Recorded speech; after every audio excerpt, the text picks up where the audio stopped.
Boa tarde a todos, a todas. Primeiro eu quero agradecer, em nome do nosso Ministério e do nosso ministro Patrus Ananias, ao Conselho Federal de Serviço Social e ao Conselho Regional de Serviço Social do Rio de Janeiro, pelo convite para participar desse seminário que reúne profissionais, assistentes sociais de todo o Brasil. Muitos dos quais dedicaram toda a sua vida na luta pela garantia da assistência social como direito do cidadão e dever do Estado. Quero cumprimentar a presidente do Conselho Federal de Serviço Social, minha companheira, amiga, Ivanete Poschetti, e, em nome dela, cumprimentar todos os dirigentes do Conselho Federal e dos Conselhos Regionais de Serviço Social aqui presentes. Quero cumprimentar também as minhas colegas, companheiras dessa mesa, a professora Elaine Bering, presidente da BEPS. Em nome dela, quero cumprimentar todos os professores e pesquisadores aqui presentes, mestres tão importantes e queridos para a nossa categoria. Quero cumprimentar também a Mavi, cumprimentar a Rosa, dizer que, para mim, eu estou super nervosa, mas também estou super feliz de compor essa mesa com vocês. Quero cumprimentar também a secretária nacional de assistência social do nosso Ministério, a Ana Lígia Gomes, minha companheira de trabalho, que muito me orgulha em compor sua equipe. E, em nome dela, quero cumprimentar todos os assistentes sociais do Ministério aqui presentes, dizer que o Ministério tem aqui presentes 15 assistentes sociais, que hoje estão lá com uma tarefa bastante séria, mas muito importante para nós, né? Que é tentar dar concretude a uma política tão difícil de se concretizar no Brasil, que é a assistência social. Quero cumprimentar também a Renata, que é presidente do ENES, lá da minha terra, né, das Minas Gerais. Dizer que os estudantes são muito importantes no processo de discussão das questões que afetam a nossa categoria, mas também que eles já experimentem o debate caloroso da nossa categoria, mas também os grandes desafios colocados para a nossa prática profissional. Bem, primeiro eu quero começar essa mesa dizendo que, sem dúvida nenhuma, o SUAS é uma conquista construído na luta pela proteção social do Brasil, principalmente a proteção social não contributiva. A proteção social que está em questão e que a gente vem lutando para implantá-la, ela está associada à ideia das necessidades de segurança individual. O que quer dizer isso? Uma ideia associada à segurança individual. Quer dizer que nós estamos falando aqui que na sociedade é construída uma relação de dependência. E essa relação de dependência, ela cria necessidades de dependência individuais, né? Por ser idoso, por ser criança. Claro que na sociedade brasileira o debate fica muito focado na questão da pobreza, não por acaso, né? Porque, sem dúvida nenhuma, esse é um dos problemas mais sérios, né, de demonstração da desigualdade social e da questão social no nosso país. Então, se a gente compreende, né, que nós estamos discutindo aqui e que o SUAS coloca uma forte questão, que é a questão da dependência. Desculpa, gente. É importante dizer que essa ideia da seguridade social ou da segurança social, ela ganha sentido histórico, né? Principalmente na década de 80, com o movimento sanitarista, os movimentos sociais das pessoas com deficiência, das mulheres, dos idosos, das crianças e adolescentes e dos partidos políticos. Qual que é o tensionamento colocado pelos movimentos sociais, os movimentos e os partidos do campo democrático e popular? Primeiro, a discussão de seguridade social, ela então deve garantir as necessidades de seguranças a indivíduos e famílias. E, como eu disse, refere-se a formas de dependência. Importante destacar que é uma dependência gerada pela desigualdade social, nas relações de servidão imposta pelo grupo dominante, por classe, por raça, por etnia, pela idade, pela deficiência e pela doença. Se, por um lado, nós temos essa discussão da dependência, da segurança, colocada pelos movimentos sociais, né, como uma questão importante, civilizatória, uma conquista civilizatória. Por outro lado, neste momento, nós estamos saindo da ditadura, vivendo um tensionamento entre os trabalhadores com carteira assinada e os sem carteira assinada. Porque, vocês sabem, a grande maioria das pessoas que aqui estão, que a conquista da cidadania no Brasil, ela vem muito ligada à carteira assinada, por causa da luta dos trabalhadores, né?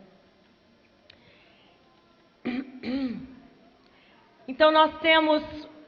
E essa luta dos trabalhadores, não sei se vocês sabem disso, mas a primeira greve no Brasil que os trabalhadores fizeram foi contra a ditadura sanitária. Quando o Estado ia lá e pegava os trabalhadores à força para vacinar, porque achavam, naquela época, né, que as epidemias que existiam no Brasil era porque as pessoas não tinham higiene, não sabiam cuidar de si próprias, não relacionavam isso às condições de trabalho. Essa greve gerou um modelo de seguro social no Brasil, que é chamado a Lei Eloy Chaves, que são as caixas de aposentadorias e pensões. Ali já tinha instituído uma luta pela segurança, né, por algumas situações de insegurança. Então, o que eu não vou tocar nesse assunto, né? Depois isso vai se expandindo, aí nós temos, as CAPs vão se transformando nos institutos de aposentadorias e pensões, aí não só para um grupo pequeno de trabalhadores, mas para categorias mais organizadas dos trabalhadores. Depois isso vai se ampliando, claro, num tensionamento, mas também que não podemos deixar de perceber uma luta e uma conquista dos trabalhadores desse país. Então, o que o seguro social, quais são as características do seguro social que o tensionamento trouxe à tona, a discussão, por que uns que contribuem têm a garantia dessas seguranças e os que não contribuem não as têm.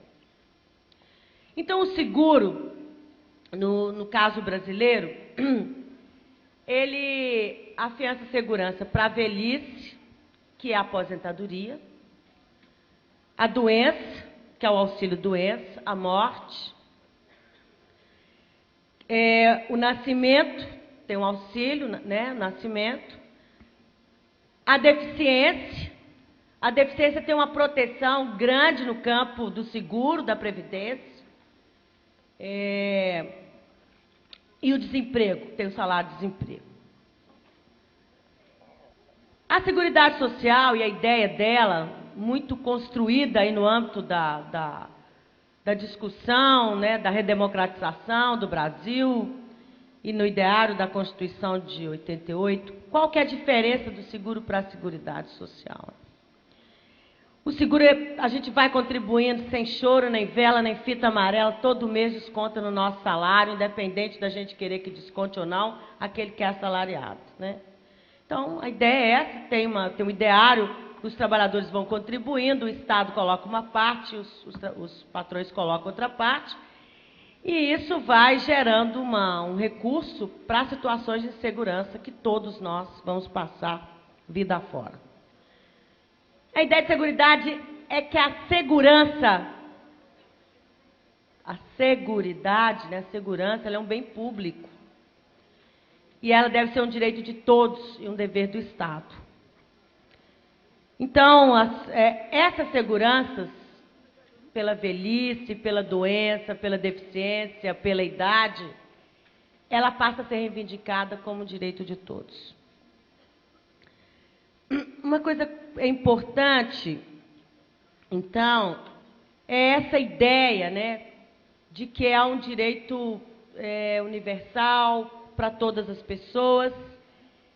Ela é não contributiva também, quer dizer, independe de você contribuir ou não para isso.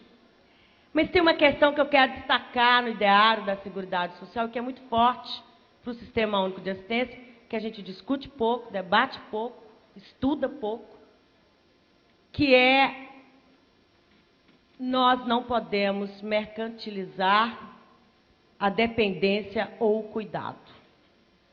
É como se a gente tivesse que construir um valor humano que o cuidado não se compra no mercado. Apesar de que cada dia se compra mais cuidado no mercado. Principalmente por causa do envelhecimento da população. Daqui a pouco eu vou tentar retomar um pouco isso. Então, esse direito da segurança, ou da Seguridade Social, ele foi conquistado em 88. E apesar de muitos de nós, assistentes sociais que estamos aqui, né, a gente queria uma Seguridade Social maior, com outras políticas, mas foi o que a gente conquistou diante das forças, né, à época. Foi uma Seguridade Social que tivesse um tripé, todo mundo aqui sabe disso também, que é a Previdência, a Saúde e a Assistência Social. Então, em 88, o que aconteceu? Quem acompanhou, né, a implantação da Seguridade Social brasileira sabe que foi uma luta colocá-la no papel e uma luta enorme para tirá-la do papel, né? Porque a Constituição, ela garante o direito, mas ela não diz como. Então, precisam de leis complementares, são as leis orgânicas. Cada lei orgânica foi feita em uma época separadamente. A primeira lei orgânica foi a Lei Orgânica da Saúde, porque tinha um movimento, aquela época, mais forte. A pressão do movimento sanitarista fez, então, a Lei 8080, que ela é de 1990. A verdade, a saúde tem duas leis orgânicas, porque o Collor vetou o artigo da participação popular, teve uma reação nacional danada, e depois teve que voltar atrás numa outra lei orgânica. A Lei Orgânica da Previdência, ela é de 1991, é a Lei 8213. Não por acaso, a Lei Orgânica da Assistência Social, ela foi a última. Ela demorou 5 anos para a gente conseguir implementá-la. Ela é de 2003, a Lei Orgânica da Assistência Social. Desculpa, meu ato falho foi maravilhoso. Ela é de 1993. Mas o desejo, de fato, escapou pela boca. Vejam só, não foi à toa que a gente conseguiu implementar, instituir a Lei Orgânica da Assistência. Nós tivemos muito tensionamento, nós todos, no país todo, né, muita disputa puxada pelo nosso Conselho Federal de Serviço Social, num posicionamento contundente, principalmente porque, não sei se vocês sabem disso, mas eu faço questão de registrar, a única emenda popular que entrou na Constituição brasileira foi a do benefício de prestação continuada, porque nós, do Movimento das Pessoas com Deficiência, mobilizamos esse país inteiro e colocamos o BPC na Constituição. Então, o Cefes também ele entra num protagonismo grande, né, junto com o conjunto Cefes-Cresp, para a gente implementar e, enfim, instituir a Lei Orgânica da Assistência Social. Só que isso se deu com muita pressão e numa época de ideário do encolhimento das responsabilidades estatais, né? Então, isso foi terrível e determinante, sofrido demais para o caso da assistência social.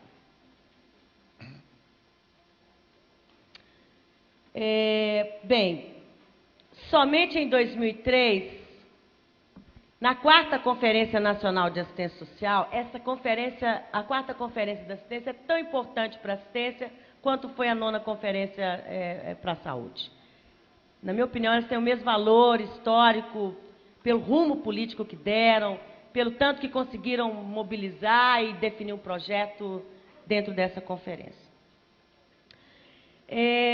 A 4ª Conferência, ela foi fruto da organização política do conjunto Cefes-Cres, de movimentos de usuários, como a UNEDEF, entidades como a BONG, entidades importantes, como o Movimento Nacional dos Meninos e Meninas de Rua. E, sem dúvida nenhuma, do setorial de assistência social do Partido dos Trabalhadores, que a essa época estava bastante organizado e teve uma influência grande no rumo, né, para que, de fato, o governo democrático popular que ganhou, ele fizesse uma opção pela implantação de uma política de assistência social pública e de qualidade no Brasil. Qual a crítica colocada na 4ª Conferência Nacional? A 4ª Conferência Nacional, o Conselho Nacional, ele encomendou uma avaliação, porque estava fazendo 10 anos da implantação da LOAS no Brasil. Essa avaliação, encomendada pelo Conselho Nacional de Assistência Social, se deu à luz da pesquisa coordenada pela professora Ivanete, intitulada LOAS mais 10, e também pelos estudos e avaliações realizadas pelo Núcleo de Seguridade Social, que é refletido no livro intitulado A Menina LOAS. Qual foi a crítica apontada nessa conferência? Primeiro, a 4ª Conferência ela faz uma crítica contundente ao modelo assistencialista e sua tradição de não política. Foi constatado, né, pelos delegados presentes naquela conferência, pelos dados que a pesquisa LOAS mais 10 apontava para nós, que após 10 anos de implantação da LOAS, a assistência social mantinha as mesmas características que a LOAS pretendia romper. Eu vou colocar aqui as características, né, porque acho importante, até para ver, para a gente poder ir avaliando, né, qual que era a avaliação feita naquela época.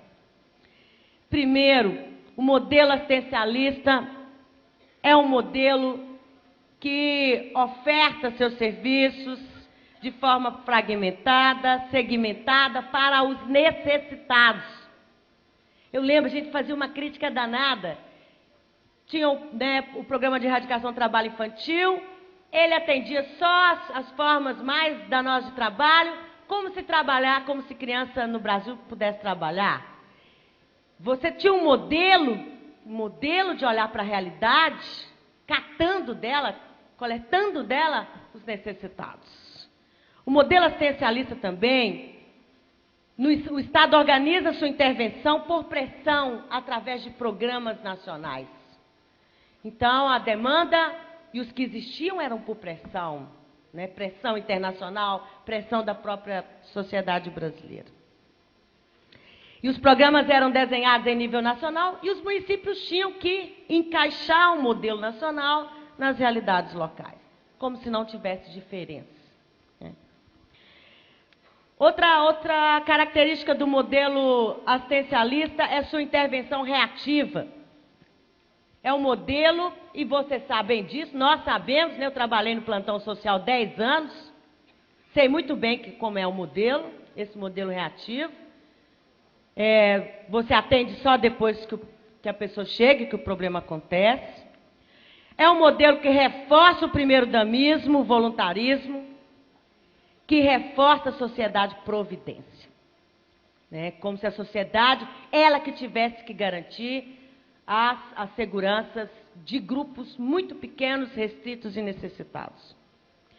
Nesse modelo, estados e municípios são meros executores de programas nacionais, intermediando recursos para entidades.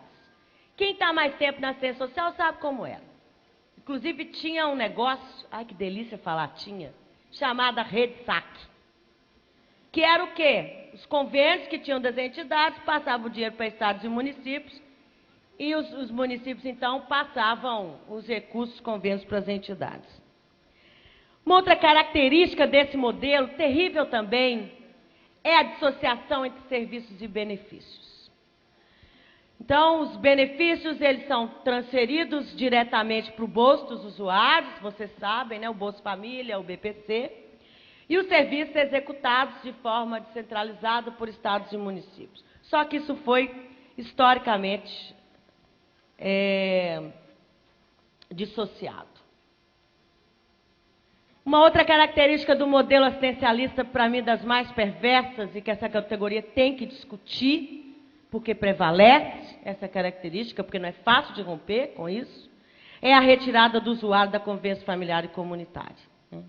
Até hoje nós temos crianças em abrigo, temos 230 mil crianças em abrigo por pobreza, temos idosos que com certeza já rompeu completamente as relações de vínculo familiar e comunitário. Por que ele retira o usuário? Pela forma como ele vê esse usuário, né? Ele responsabiliza a família pelos problemas de desproteção de seus membros, culpabiliza o indivíduo pela sua independência. Bem, se a quarta conferência fez uma crítica, ela também apontou um rumo.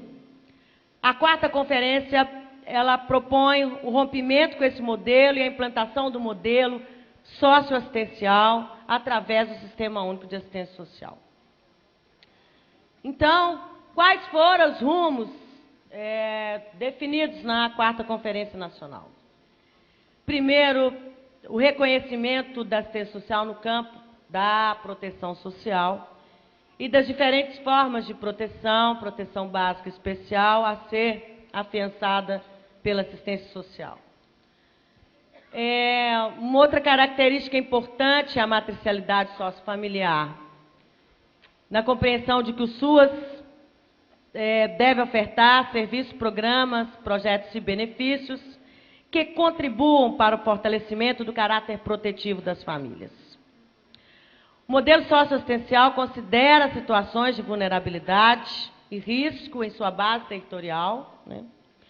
Organiza o serviço por escala universal, hierarquizada e complementar. O SUAS ele traz uma ideia de universalização dos serviços muito importante. Ele possibilita a indissociável oferta de serviços e benefícios, né? Não dá para você ofertar só benefícios ou só serviços. Muitas vezes, e a maioria das vezes, é muito importante que eles se integrem na oferta. E essa oferta se dá com base na gestão compartilhada e reforça a autonomia dos entes federativos, né?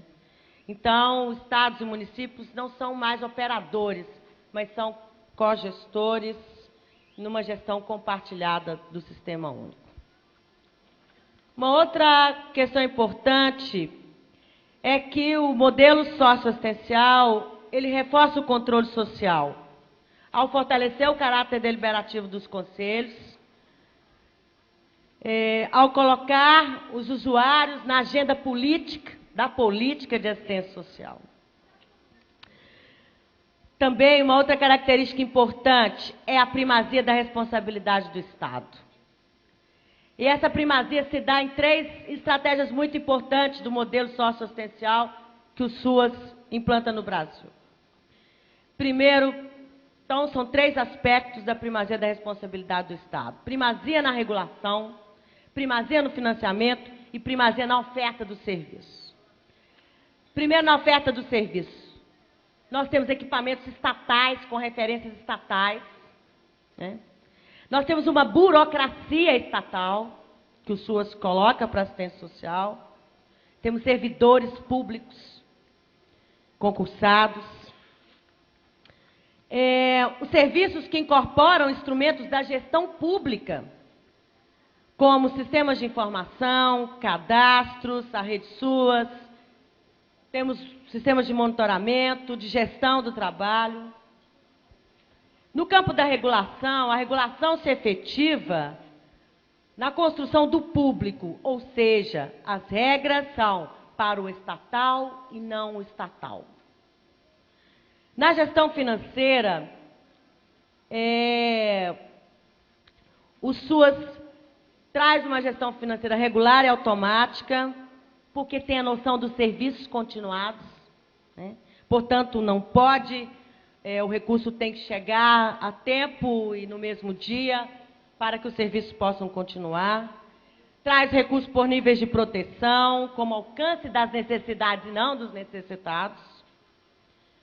E tem o território, né, como eixo também de financiamento do sistema. O SUAS incorpora na assistência social o caráter preventivo das situações de risco, desenvolvendo habilidades e potencialidades, tendo como ferramentas sistemas como de vigilância e defesa social. É um modelo que pretende garantir o direito à convivência familiar e comunitária. O SUAS, então, requer equipes de trabalho interprofissionais e atribui aos assistentes sociais um papel fundamental na consolidação do modelo socioassistencial. O SUAS requer que os assistentes sociais tenham uma dimensão de intervenção coletiva junto aos movimentos organizados e aos não organizados, dos quais a gente tem muito que estudar e conhecer. Que reconheça as várias linguagens e as várias estratégias de sobrevivência da classe trabalhadora. Requer um profissional que tenha uma abordagem que contribua com o fortalecimento do caráter protetivo das famílias, rompendo com a visão assistencialista que culpabiliza as famílias e seus membros. Requer um profissional que não se alie aos componentes do primeiro damismo, deixando de ter uma linguagem subserviente, caritativa, de aliança, inclusive com o primeiro damismo. Um profissional que tenha clareza da oferta, que reconheça os benefícios como direito, que reconheça que os serviços fortalecem vínculos e possibilitam convivência e cuidado. É importante também que a nossa categoria conheça e discuta mais os serviços socioassistenciais. A gente discute pouco, pesquisa pouco. Isso também dificulta muito a concretização do direito socioassistencial.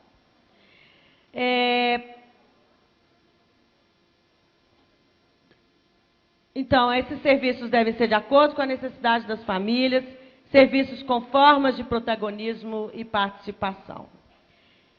A Rosa está me dando 5 minutos, mas eu, Rosa, não posso ir embora sem mostrar alguns resultados do SUAS e sem colocar alguns desafios. Eu vou fazer isso rapidamente, me comprometo. Vamos lá? Vejam só, pula essa primeira, vamos para a segunda. Só para vocês terem uma noção do SUAS, nós temos hoje 5.142 CRAS, que é o azulzinho que está aí, o amarelo, desculpa, é o amarelinho. Então, nós temos 5.142 CRAS em 3.187 municípios brasileiros.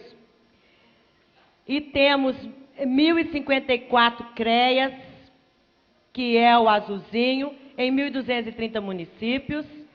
E o verdinho são os municípios que têm, ou os territórios, muito mais do que municípios, que têm CRAS e CREAS. Outro dado importante que a gente está mostrando aí é como que a proteção básica, né, que são os serviços preventivos, uma opção clara do SUAS, ele vem crescendo de 2003 para 2008. A terceira lâmina é com relação à proteção especial, porque também não adianta você expandir a proteção básica sem retaguarda da proteção especial. Eu estou colocando aqui também rapidamente na próxima lâmina. Vou colocar o perfil de recursos humanos, que eu acho importante, porque aqui tem, né, os conselhos de categoria, enfim, as pessoas que têm interesse nessa informação. Nós temos fontes muito importantes hoje, que a gente coloca, né, que está à disposição de todo mundo, de pesquisas da Munic, que são a pesquisa municipal, da APEAS que a gente fez. Nós vamos fazer uma outra agora, uma outra Munic, vai sair em 2009, junto com o IBGE. Mas nós temos também, já instituímos o censo, né, censo para o monitoramento dos CRAS, dos CREAS. Estamos implantando o Cadastro Nacional do SUAS, que tem informações muito preciosas sobre os trabalhadores. Vamos a alguns dados. Na Munic, que a gente fez, que a gente tem como linha de base da implantação do SUAS, de onde nós começamos, em 2005, nós tínhamos 139.549 trabalhadores ocupados na área da assistência social no Brasil.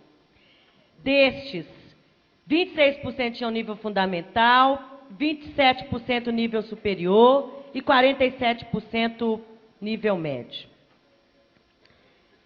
O tipo de vínculo, também bastante importante. 38% estatutários e 25% sem vínculo permanente. Nas entidades, aquilo é nas prefeituras. Nas entidades, qual que é o cenário? Nós temos 242 mil trabalhadores nas entidades e 277 mil voluntários. Os voluntários são 54%. Não estou colocando eles na conta dos trabalhadores. Estou só mostrando para vocês, né? Então, isso aqui não é trabalhador. É 54% de voluntário.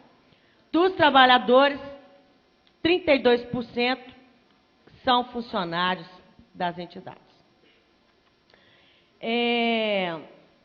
Vejam só, dos trabalhadores, 35% tem nível superior, 40% tem nível médio e 25% fundamental.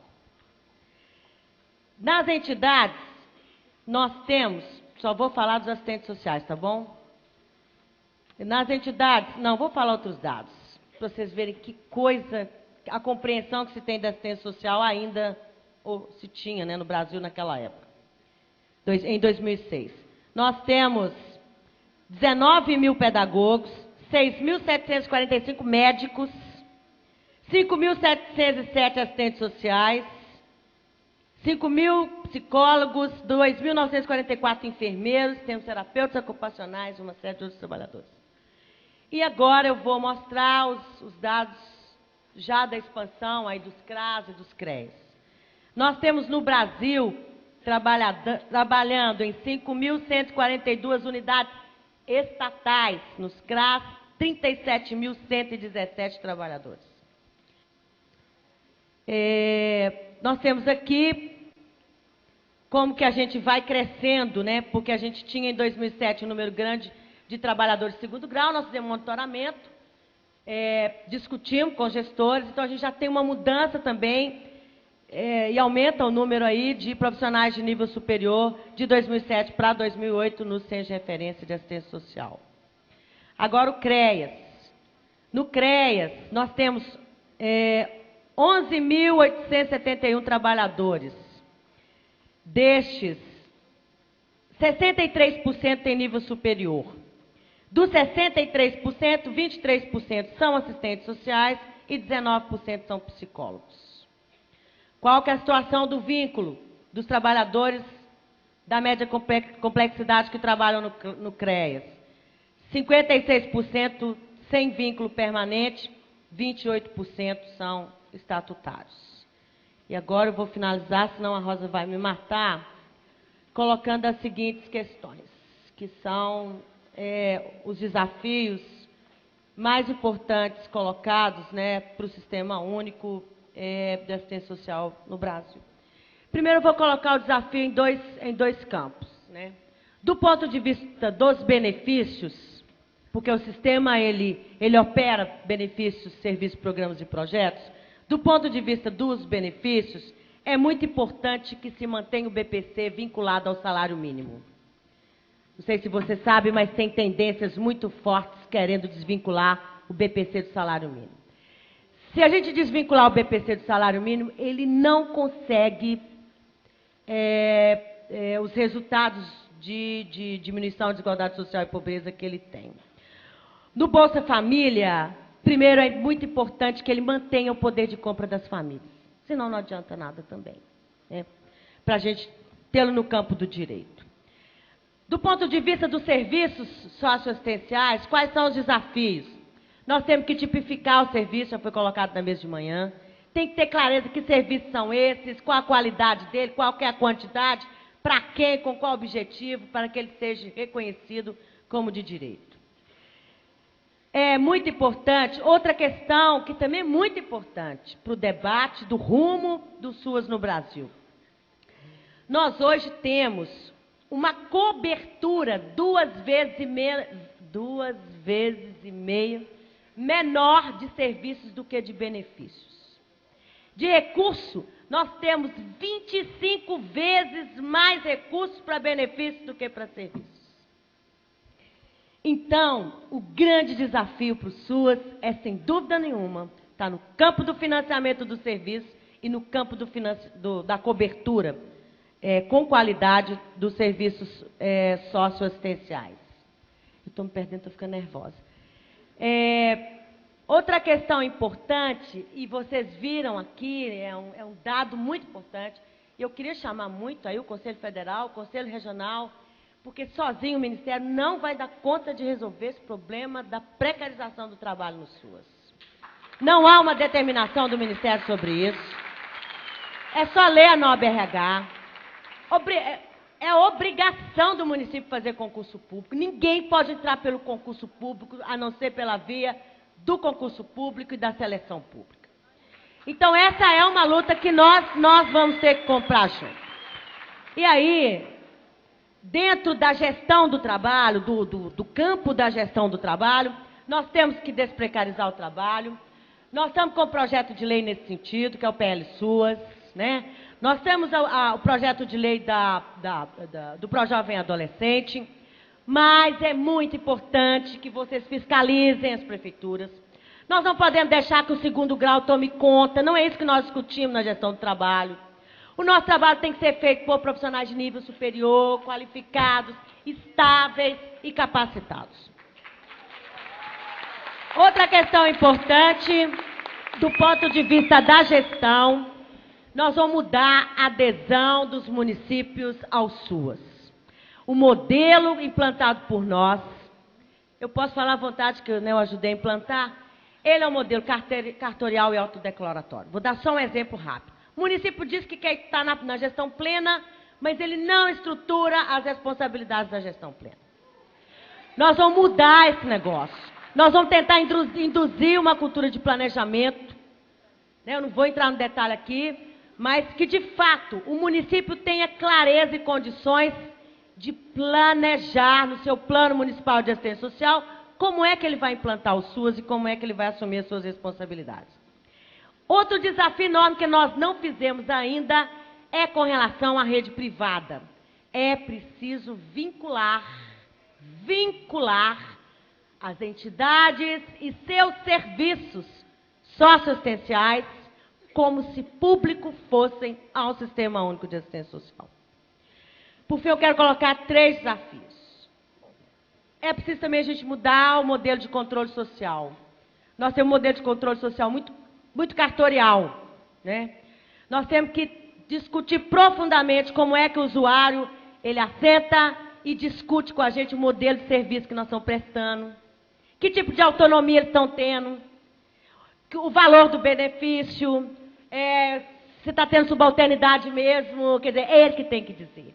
Então, nós temos que discutir seriamente essa coisa do controle social. Isso é para me terminar fazendo um convite a vocês para entrarem na discussão da Conferência Nacional desse ano. É sobre o controle social. Nós temos que mudar o Conselho Nacional de Assistência Social. Porque se depender do Conselho Nacional, a gente volta para trás hoje. Nós não temos hegemonia lá, nós temos que conquistar a hegemonia. Lá e em todos os Conselho Estadual e Conselho Municipal.